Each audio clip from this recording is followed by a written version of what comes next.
अमेरिकी ट्रेजरी सचिव Scott Bessent ने तो ये तक कह दिया कि अगर सुप्रीम कोर्ट ने टैरिफ को रद्द किया तो सरकार को करीब आधे टैरिफ की रकम वापस करनी पड़ेगी, जो खजाने के लिए बड़ा झटका होगा। और सो इट मींस कि इंडिया समझता है कि जो व्हाट इज एन अमेरिकन वे, जो अमेरिकन वे है उसको ही किया जाए। फाइनली ट्रंप एडमिनिस्ट्रेशन ने इस चीज़ को ऑफिशियली एक्सेप्ट किया कि उन्हें टैरिफ वापस लेना ही पड़ेगा और इसके अलावा और कोई चारा नहीं है, क्योंकि टैरिफ जो है वो पूरी तरीके से ट्रंप की एग्जीक्यूटिव पावर के बाहर आता था, या टैरिफ लगाना ट्रंप की एग्जीक्यूटिव पावर के बाहर आता था। बार बार इसको कोर्ट में चैलेंज किया जा रहा था। तो अब क्या हो गया है, वहां पे 3 लेवल्स ऑफ डिस्कोर्स आ रहा है अमेरिका से। एक जो ट्रंप कह रहे हैं और ट्वीट कर रहे हैं सोशल ट्रूथ सोशल पे जो वो लगाते रहते हैं। दूसरी चीज जो उनके एडमिनिस्ट्रेशन के लोग जो बातें कर रहे हैं, जैसे कि स्कॉट बेसेंट है, हावर्ड लटनिक है और फिर पीटर नवारो है। पीटर नवारो को तो खुला छोड़ दिया उन्होंने, जो बोलना है बोल। So there are people from there, JD Vance, Marco Rubio वगैरह भी जो स्टेटमेंट्स इशू कर रहे हैं। फिर उससे हट के जो थर्ड लेयर है, ये मैगा का क्राउड है, जैसे कि लॉरा लूमर वगैरह है, जो आउटसाइड द एडमिनिस्ट्रेशन है लेकिन they have a lot of influence. कहते ना, कुत्ता पाल लेना बिल्ली पाल लेना, कभी गलतफहमी मत पालना। ट्रंप जो है ये बड़ा खतरनाक किस्म का आदमी है, बहुत खतरनाक। और ट्रंप सिर्फ एक ही भाषा समझता है जिस पे आप रिलाई कर सकते हैं, वो है ताकत की भाषा। इसके अलावा ट्रंप को डिसेंसी है, अच्छा व्यवहार है, ये सब ट्रंप को समझ में नहीं आता। एक बात मैं आपको बताऊं, कल जो ट्रंप ने बातें की थी ना, उसमें उसने टैरिफ पे बात नहीं की, उसने मोदी पे बात की थी। तो ये मेरा ख्याल है कि इंडिया की तरफ से शायद कहा गया होगा कि थोड़ा सा गुडविल जेस्चर्स तो दें, अगर आप हमारे से चीजें ठीक करवाना चाहते हैं तो गुडविल जेस्चर तो दें। तो मेरा ख्याल है उन्होंने वो गुडविल जेस्चर जो है वो दिए हैं, ठीक है। उन्होंने कोई थोड़ी सी वो जो चीज है ना वो की है। तो ये मुझे, this is what I understand, this is what I believe in. जय हिंद दोस्तों, अमेरिकी जो ट्रेजरी सेक्रेटरी हैं, यानी अमेरिका के जो वित्त मंत्री है, उन्होंने बड़ा दावा किया है। उन्होंने कहा कि कोर्ट में कंडीशन ऐसी बन रही है अमेरिकी कोर्ट में कि अगर डोनाल्ड ट्रंप केस हारते हैं और टैरिफ वापस लेना पड़ता है तो 31 लाख करोड़ रुपए, यानी एक हैवी अमाउंट जो है अमेरिका को वापस करना पड़ेगा उन देशों को जिन पे अवैध तरीके से टैरिफ लगाया गया अमेरिका के द्वारा। तो ये एक ह्यूज लॉस होगा अमेरिका को। और ट्रेजरी सेक्रेटरी स्कॉट बेसेंट ने यह भी कहा कि ये लगभग कंफर्म हो चुका है कि वो केस हारने वाले डोनाल्ड ट्रंप, यानी अमेरिका का एक मैसिव लॉस होने वाला है डोनाल्ड ट्रंप के इस मैसअप की वजह से। ये जो इन्होंने पूरा रायता फैलाया डोनाल्ड ट्रंप, ये स्कॉट बेसेंट कह रहे हैं। और जाहिर सी बात है, जब ये पैसा वापस करेंगे इट मीन्स कि भारत पे जो 50% का टैरिफ है ये हटाना पड़ेगा। और दोस्तों, भारत और ब्राज़ील ही हैं वो 2 देश जिन पे 50% का टैरिफ लगा हुआ है और देशों पे कम लगा हुआ है। तो ये भारत की एक बहुत बड़ी जीत होगी। और वही पाकिस्तानी ये खबर सुन के एकदम रोध हो रहे हैं, खास करके पाकिस्तान के जो अमेरिका में रहने वाले कुछ लोग हैं, उसमें से एक है साजिद तरार, वो भी काफ़ी हैरान है। वो कह रहे हैं हम कोर्ट में केस हारने नहीं देंगे। पर अभी तक की जो डिसीजन है वो सारे के सारे ट्रंप के खिलाफ गए, लेकिन पाकिस्तानी कह रहे हैं हम हारने नहीं देंगे। कैसे नहीं हारने देंगे?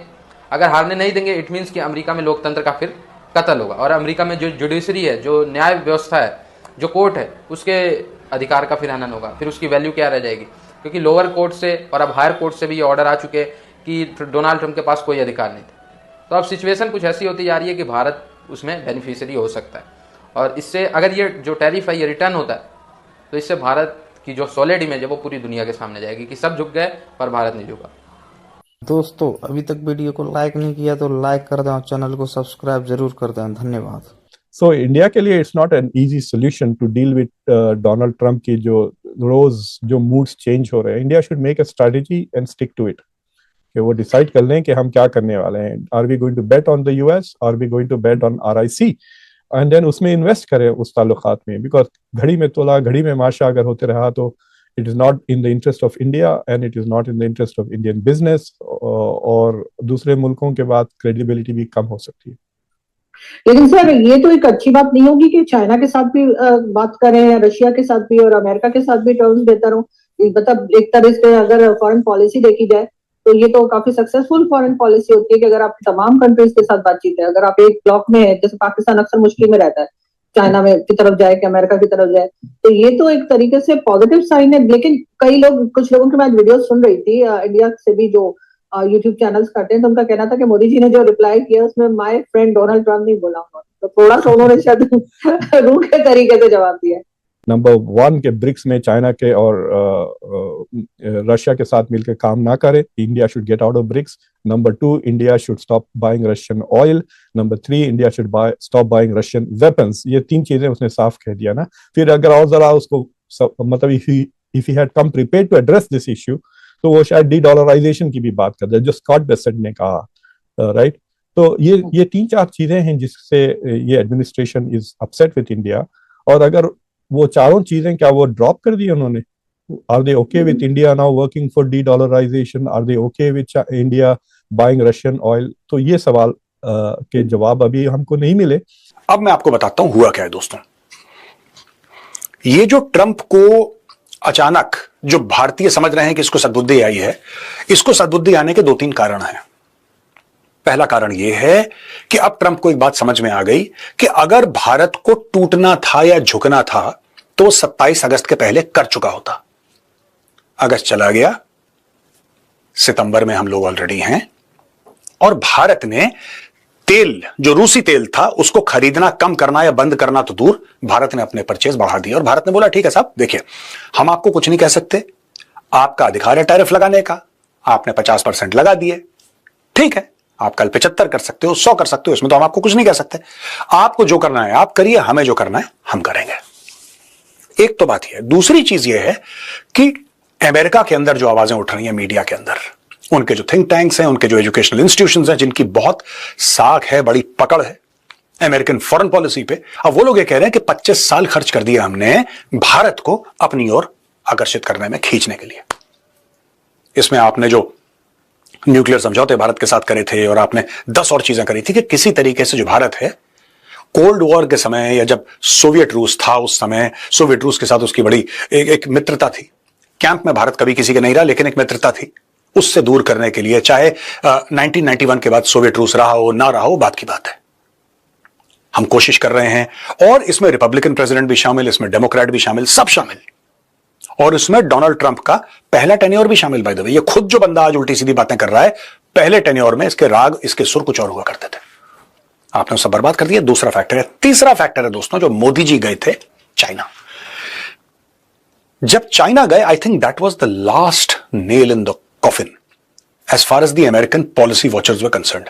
डोनाल्ड ट्रंप को कितना असर पड़ा, यह मैं कह नहीं सकता कि डोनाल्ड ट्रंप को साहब इतना असर पड़ा, वेरी डिफिकल्ट टू से। लेकिन हां, अमेरिका की फॉरेन पॉलिसी एस्टैब्लिशमेंट को, उनके थिंक टैंक्स को, उनके जो इंटेलेक्चुअल और एकेडमिक सर्कल्स हैं, उनको बहुत जोर से झटका लगा, क्योंकि उनको पता है कि ये टैरिफ शैरिफ ये सब जो चीजें हैं ना, ये आने जाने वाली चीजें हैं। असली में प्रॉब्लम क्या है? अमेरिका की इंडस्ट्रियल माइट को खोखला किसने करा? चाइना ने। अमेरिका से सीधी टक्कर कौन देना चाहता है? चाइना। अमेरिकन नेवी, जो पिछले 100 साल से सबसे तगड़ी नेवी थी इस पूरी दुनिया में, right, literally for 80 to 100 years, literally, और खासतौर से सेकेंड वर्ल्ड वॉर के बाद, उसको टक्कर कौन देने निकला और उसको पछाड़ा किसने? चाइनीज नेवी ने। कौन यह बात करता है कि साहब वर्चस्व चाइना का होगा, अमेरिका का नहीं? जाहिर सी बात है चाइना। अगर ये बातें सच हैं तो भारत को चाइना के पास ले जाना यह किसकी गलती थी? भारत को अमेरिका से दूर करना यह किसकी गलती थी? ये आइडिया, ये महान आइडिया किसके दिमाग में आया पहली बार? डोनाल्ड ट्रंप के, कि मैं ऐसा कर दूंगा, मैं टैरिफ लगा दूंगा। ये हर चीज गल्ला नहीं होती, और हर एक आदमी गल्ले पे नहीं बैठा होता। देश होते हैं, देश की अपनी सेल्फ रिस्पेक्ट होती है, अपनी गरिमा होती है। अगर आप उसको लांघेंगे तो कई सारे, देखिए मैं कई बार कहता हूं, लोग कहते हैं कंपेयर, मैं कंपेयर नहीं कर रहा दोस्तों, आई एम नॉट कंपेयरिंग, ना कंपैरिजन बनता है। लेकिन India is not Pakistan. Problem American के साथ यह है कि इतने दशकों के साथ वो पाकिस्तान के साथ डील कर रहे हैं। उनको लगता है कि एशिया में आप जिससे भी बात करेंगे, सब कॉन्टिनेंट में जिससे भी बात करेंगे, वो तो दूसरा पाकिस्तान ही होगा। आपने बोल दिया तो ऐसा हो जाएगा, आपने ऐसा आदेश दिया तो ये। भारत के साथ ऐसा नहीं है, आपको जो करना है करिए। तो 3 चीजें थी जिसकी वजह से अमेरिकन फॉरेन पॉलिसी एस्टैब्लिशमेंट अंदर से हिल गया। अच्छा, डोनाल्ड ट्रंप ने बोला कि प्रधानमंत्री मोदी मेरे बड़े अच्छे दोस्त हैं और बड़े सॉलिड एक प्राइम मिनिस्टर हैं। प्रधानमंत्री मोदी ने भी उसका जवाब दिया, बोला कि नहीं, भारत और अमेरिका की दोस्ती, उसकी हम बड़ी कदर करते हैं, बड़ी इज्जत करते हैं, और ये बड़ी सॉलिड पार्टनरशिप है।